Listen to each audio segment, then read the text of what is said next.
we're breaking down the chaos from the 40th Golden Disc Award in Taipei. Everything from Jennie's controversial Daesang win that has netizens questioning her live vocals, to a Rocky idol getting dragged for disrespectful facial expressions. During a performance, ADOR has essentially declared war on NewJeans Danielle, terminating her contract and hitting her with an 80 million lawsuit. But that's just the start, plus we've got iconic reunions and a birthday party scandal, so let's get into it!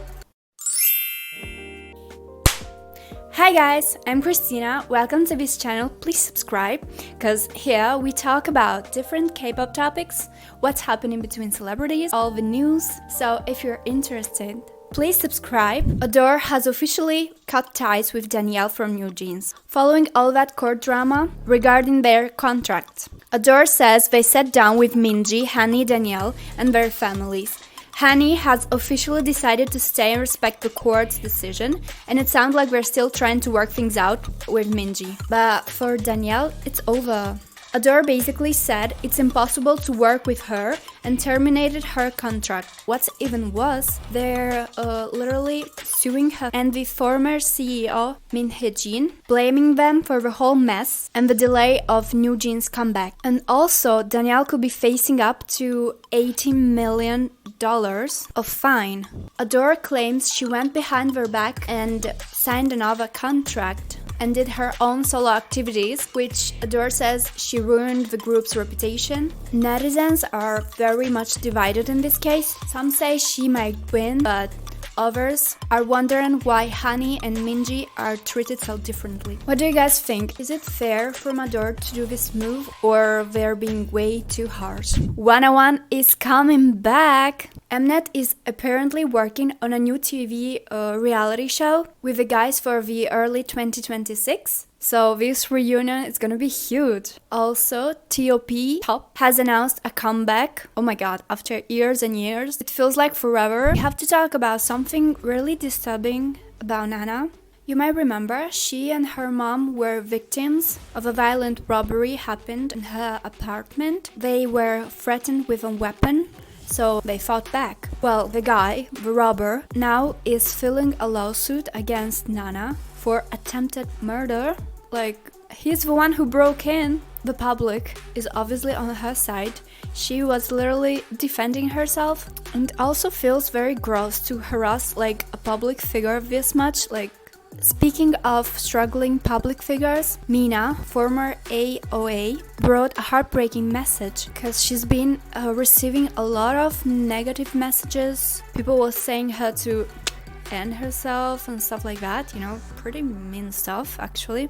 And she called out the double standard in K-pop, saying that male idols can have scandals and come back after a while, but women are just hunted off the industry, so it's pretty unfair. It's a heavy topic, but it's a conversation that should be openly talked about, you know.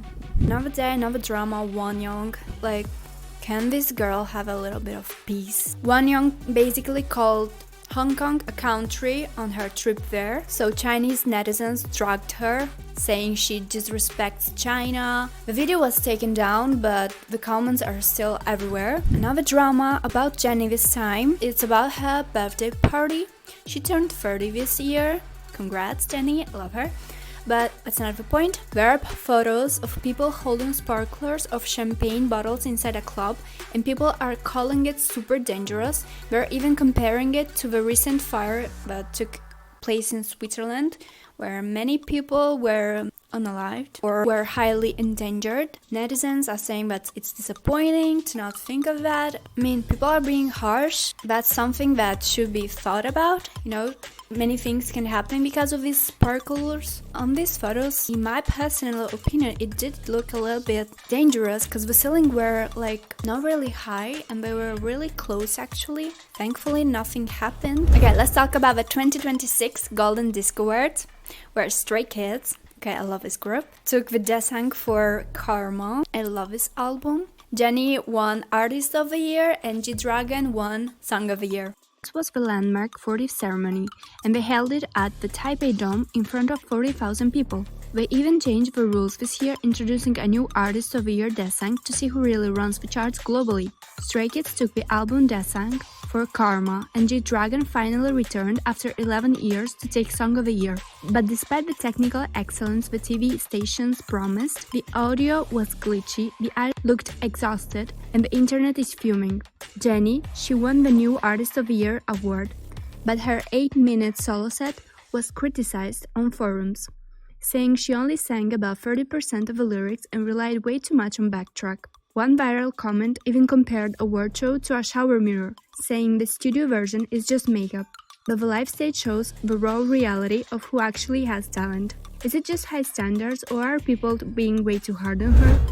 It wasn't just the performances causing drama though. James from the Rocky group Cordis is in major hot water for his reaction to NCT Wish's Riku. Riku did a spontaneous dance cover and cameras caught James making some rude facial expressions and gestures. Some fans are calling him disrespectful, while others think K-pop fans are lost in these insane rules. Like, can idols not have a genuine reaction anymore without being policed? It just goes to show how hyper-vigilant fandoms have become. But the awards themselves are being shadowed by a security scandal. A video went viral of a guard being super aggressive and trying to rip a camera away from a fan. People are arguing over it. Some say rules are rules about cameras, but most people think the guard went way too far and was unnecessarily violent. On this kind of awards, there are certain rights where the production has to broadcast the show, so obviously you can't bring the camera. What if the guy that was filming was being told many times to take it off, to put it away, to let it on the side, but he didn't even listen? So, I guess that's how it went too far. Tarzan from All Day Project, he literally stole the show by wearing a hair clips. People were filming him instead of the main performances. Many comments are saying that, oh my god, he copied A$AP Rocky again. And personally, I don't see nothing wrong with that. I've seen many people, girls, boys, wearing this kind of style. I don't see anything wrong with it, to be honest. Looks cool. There's a huge debate about the brand reputation rankings. People noticed that Moon Tail, who was sentenced for a SE assault, he is now in prison, is still on the list. But NewJeans were removed because of our contract drama, and it's pretty fair that people are mad because a little criminal is still on the list. He's the one who should be obviously kicked out, while NewJeans, because of some scandal, were completely removed. Also, a quick win for the Blinks. Lisa is performing at the Golden Globes, and EXO drops a new album. It already dropped. Okay, that was a lot. Which story do you think is the craziest? What did you like? Comment down what you think. Are you Team Danielle or on ADOR's side? Do you think they exaggerated with the 80 million lawsuit? Are you happy for the 101 reunion this time? Please subscribe and like this video to support me, and see you in the next video. Bye!